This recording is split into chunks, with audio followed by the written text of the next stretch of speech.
Halo pemirsa Unhas TV, senang sekali saya Andrea Ririn Karina dapat kembali menjumpai Anda dalam Unhas Daily. Dalam beberapa menit ke depan kami akan menyajikan berita-berita terpercaya hanya untuk Anda. Masih dalam rangkaian Disnatalis ke-72, Fakultas Hukum Universitas Hasanuddin menggelar temu alumni nasional pertama yang mempertemukan representatif setiap alumni dari berbagai angkatan guna membahas sebuah tema Tudang Sipulung, penguatan kelembagaan IKA Fakultas Hukum Unhas menyongsong Indonesia Emas 2045. Kegiatan ini digelar di Baruga Baharudin Lopa, Fakultas Hukum Universitas Hasanuddin. Sebagai bentuk apresiasi kepada para alumni yang telah berkarir dan membawa nama baik Fakultas Hukum di luar sana, pada momen Disnatalis ke-72 ini, Fakultas Hukum Universitas Hasanuddin menyelenggarakan temu alumni nasional pertama dengan tema Tudang Sipulung, penguatan kelembagaan IKA Fakultas Hukum Unhas menyongsong Indonesia Emas 2045. Kegiatan ini diselenggarakan pada hari yang sama dengan puncak Disnatalis ke-72 Fakultas Hukum Unhas yang dihadiri oleh para alumni dari berbagai angkatan pada Sabtu 20 April 2024 bertempat di Baruga Baharudin Lopa Fakultas Hukum Unhas. Dalam laporannya, Ketua Panitia Tudang Sipulung Dr. Sakapati SHMH menyatakan bahwa tujuan dan harapan dari diadakannya temu alumni nasional ini menjadi wadah untuk menyampaikan kondisi terkini Fakultas Hukum Unhas setelah bertransformasi menjadi perguruan tinggi yang berbadan hukum. Temu alumni ini adalah rangkaian kegiatan dari Disnatalis Fakultas Hukum Unhas. Tentu apa yang terjadi pada hari ini menjadi sesuatu langkah yang sangat maju dengan tema penguatan kelembagaan IKA Fakultas Hukum untuk mewujudkan supremasi hukum 2045. Tentu kenapa? Karena alumni-alumni inilah yang menjadi kontributor ya atau mengambil peran yang sangat penting untuk mengembangkan alma mater kita Fakultas Hukum dan Unhas dan juga tentunya akan melihat bagaimana alumni-alumni yang tersebar. Ya kita sangat luar biasa dari pelosok ya seluruh pelosok tanah air hadir di hari ini ya kurang lebih 1000-an orang alumni tadi pagi kita gathering dan kemudian dilanjutkan di acara temu alumni ini yang memang perwakilan ya karena tentu untuk menampung keseluruhan ya jadi model demokrasi kan tentunya saya kira yang kita anut adalah bagaimana duduk bersama Tudang Sipulung urun rembuk untuk membicarakan bagaimana kondisi Unhas Fakultas Hukum sekarang dengan prestasi yang cukup membanggakan ya Fakultas Hukum terbaik ketiga secara nasional sekarang. Kemudian tentu dari prestasi itu tidak lepas dari peran alumni.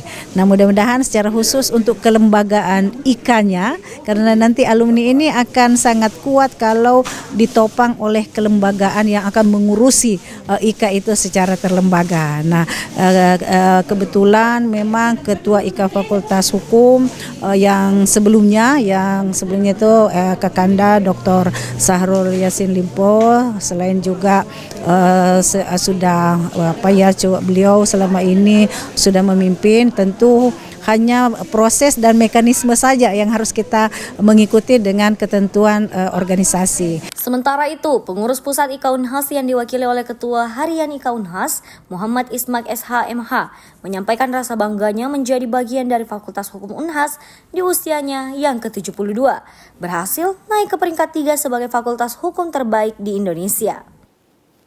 Hal ini menunjukkan pengelolaan dan manajemen sivitas akademika yang semakin baik sehingga terus diperlukan kolaborasi dari berbagai sektor sebagaimana tagline terbaru IKA Unhas di bawah kepemimpinan Andi Amran Sulaiman yang juga merupakan Menteri Pertanian Republik Indonesia ialah kolaborasi Unhas untuk negeri. Pada sesi diskusi yang dimoderatori oleh Profesor Dr. Musakir SHMH, para pimpinan fakultas menyampaikan gambaran Fakultas Hukum saat ini dengan beragam pencapaiannya masing-masing, serta rencana yang akan dilaksanakan ke depannya. Salah satu kado manis yang diraih oleh Fakultas Hukum Unhas di usianya saat ini, ialah menjadi satu-satunya fakultas hukum yang diberi awards oleh CNN Indonesia Awards. Bahkan nyaris tidak ada lembaga tinggi hukum di negara Republik Indonesia yang tidak pernah dipimpin oleh alumni Fakultas Hukum Unhas. Hal ini disampaikan oleh Dekan Fakultas Hukum Unhas, Profesor Dr. Hamzah Halim SHMH MAP. Sementara itu, Para wakil dekan menjelaskan terkait apa yang telah diraih pada bidangnya masing-masing. Keberadaan alumni ini kan memiliki kontribusi yang sangat penting bagi pengembangan satu institusi universitas ataupun fakultas. Karena dengan adanya alumni ini, maka itu juga kita bisa melihat sejauh mana keberhasilan fakultas dalam melahirkan sumber-sumber dayanya, ya, seperti itu. Salah satu alumni Fakultas Hukum yang kini menjabat sebagai Direktur Utama PT Prima Pengembangan Kawasan Grup Bisnis PT Pelindo, Dr. Ahirman, menyatakan bahwa sebagai alumni harus senantiasa memberikan dukungan kepada alma mater. Saya kira ini sesuatu yang sangat luar biasa ya. Jadi ini menjadi sebuah media bagi kami untuk bagaimana kami bisa membangun kolaborasi dengan alma mater kami. Jadi sebagai alumni tentunya setiap saat memang kita harus memberikan dukungan kepada alma mater. Dan ini momentum-momentum seperti ini memang sangat-sangat kami nantikan. Saya contohkan misalnya saya dari Medan, ya sekarang saya penugasan di Medan, ya saya harus menyempatkan waktu memenuhi undangan Fakultas Hukum untuk menghadiri Dies Natalis ini. Agar betul-betul ya kami sebagai alumni setiap saat kami harus selalu siap untuk berkontribusi kepada alma mater kami. Dengan mengusung konsep Tudang Sipulung, para alumni yang hadir diberikan kesempatan untuk memberikan masukan dan sharing terkait apa saja yang telah atau harus dilakukan ke depannya, baik dari segi teori maupun praktis, demi mewujudkan supremasi hukum yang lebih baik untuk Indonesia Emas 2045. Husnaini Putrintan, Nuri Nurhayati, Unhas TV. Pemirsa Unhas TV dan pemerintah daerah Kabupaten Maros, dalam hal ini Dinas Koperasi, Usaha Kecil dan Menengah, Perindustrian dan Perdagangan, menjalin kerjasama. Kerjasama tersebut kemudian dituangkan dalam bentuk perjanjian yang ditandatangani pada apel upacara bendera yang dirangkaikan dengan Hari Bumi, yaitu pada Senin 22 April 2024. Berikut liputan selengkapnya untuk Anda. Apel bendera merah putih yang dirangkaikan dengan peringatan Hari Bumi Sedunia dilaksanakan pada Senin 22 April 2024 di lapangan Palantikang Maros yang berada di kompleks kantor Bupati Maros. Acara tersebut juga dirangkaikan dengan penandatanganan perjanjian kerjasama antara PT Hadin Media Nusantara, Unhas TV, dengan Dinas Koperasi, Usaha Kecil dan Menengah, Perindustrian dan Perdagangan Kabupaten Maros. Bupati Maros, Dr. Haji Andi Syafril Khaidir Syam SIP MH, mengungkapkan terima kasihnya kepada Unhas TV dan berharap perjanjian kerjasama ini dapat bermanfaat bagi kedua belah pihak. Ya, pertama kami ucapkan terima kasih kepada Unhas TV.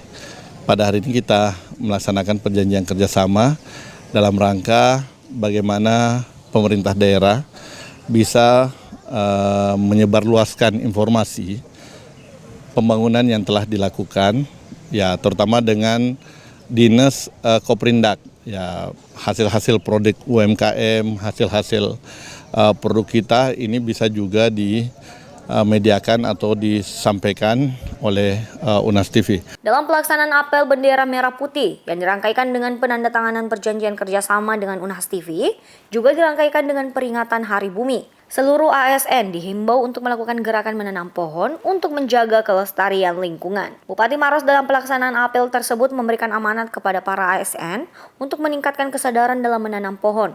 Juga menggugah seluruh ASN agar dapat menjadi contoh yang baik kepada lingkungan sekitar dan masyarakat dalam menjaga lingkungan.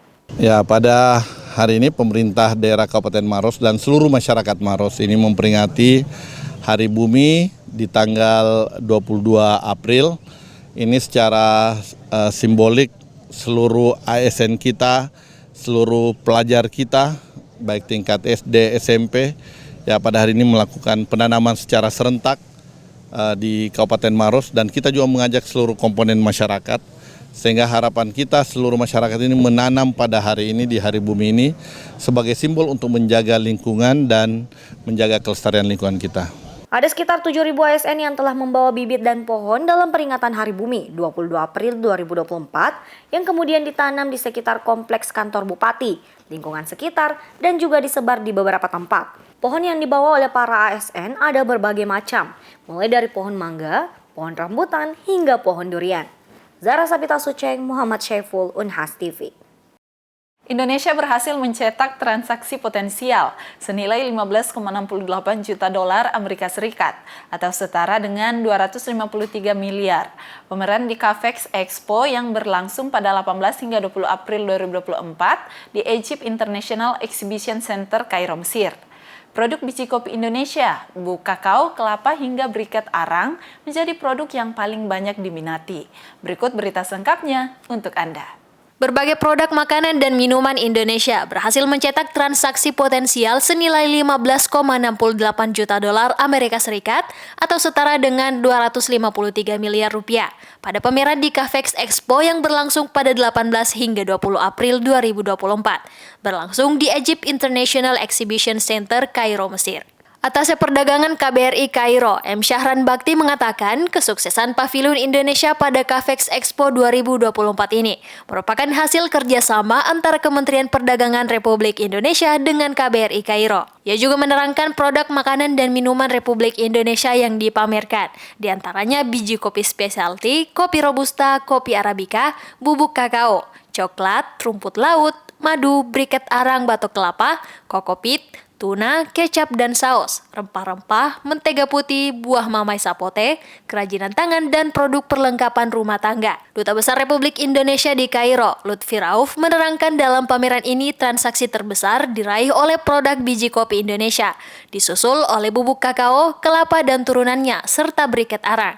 Pameran ini juga menjadi ajang reuni bagi para pelaku impor produk-produk unggulan Indonesia. Selain itu, produk pakan ternak, produk kecap, saus, sambal, sirup, dan gula batu, peralatan rumah tangga, briket arang, tuna kalengan, dan produk makanan beku masih terus dipromosikan hingga mendapatkan pembeli potensial, sebagaimana disampaikan tim ekonomi dan perdagangan KBRI Kairo. Pameran tersebut diikuti 11 pelaku usaha Indonesia di sektor makanan dan minuman, serta produk turunan agroindustri, yaitu PT Global Kepri, CV Morisama Sulawesi Selatan, PT CMN International Indonesia, PT Siraj Badawi Cukup Rupiah Surabaya Food, PT Kans Agro Indonesia, PT Indonesia Expo Sejahtera, PT Ben Java Nusantara Binaan PPI Dunia, PT Andalus Bangun Global, PT Hadin Metavisi Akademika Universitas Hasanuddin, PT Golden Coffee, dan PT Asal Jaya, serta 3 pelaku usaha Mesir yang menjadi distributor produk Indonesia, yakni Villa Sumatra, Hagag for Import Co., dan Al-Fayoumi for Food Trading, Imports, Exports, and Distribution. Pertama bagi Universitas Hasanuddin, sebagai perguruan tinggi negeri berbadan hukum yang membuat kontrak ekspor senilai 530.000 dolar Amerika Serikat atau setara dengan 8,4 miliar rupiah. Pembeli dan investor dalam hal ini akan mengunjungi Universitas Hasanuddin. Keberhasilan ini tidak terlepas dari dukungan KBRI Kairo dengan Duta Besar RI Kairo Lutfi Rauf, serta atas perdagangan Syahran Bakti. Dalam kegiatan ini, KBRI Kairo juga mempersembahkan tari-tarian Nusantara seperti tari Rato Jaro dari Aceh, tari Gajak Gijik dari Jakarta, dan tari kontemporer Asmaradana untuk menghibur para pengunjung. Selain itu, video pariwisata serta beragam komoditi potensial juga produk strategis Indonesia turut ditayangkan pada layar Pavilion Indonesia selama pameran berlangsung. Di sela-sela pameran, pihak penyelenggara juga menggelar kompetisi memasak dan kompetisi barista kopi. Pemirsa, berita tadi sekaligus menutup perjumpaan kita hari ini. Terus saksikan Unhas Daily hanya di Unhas TV. Saya Andrea Ririn Karina mewakili kru yang bertugas, pamit undur diri dan sampai jumpa.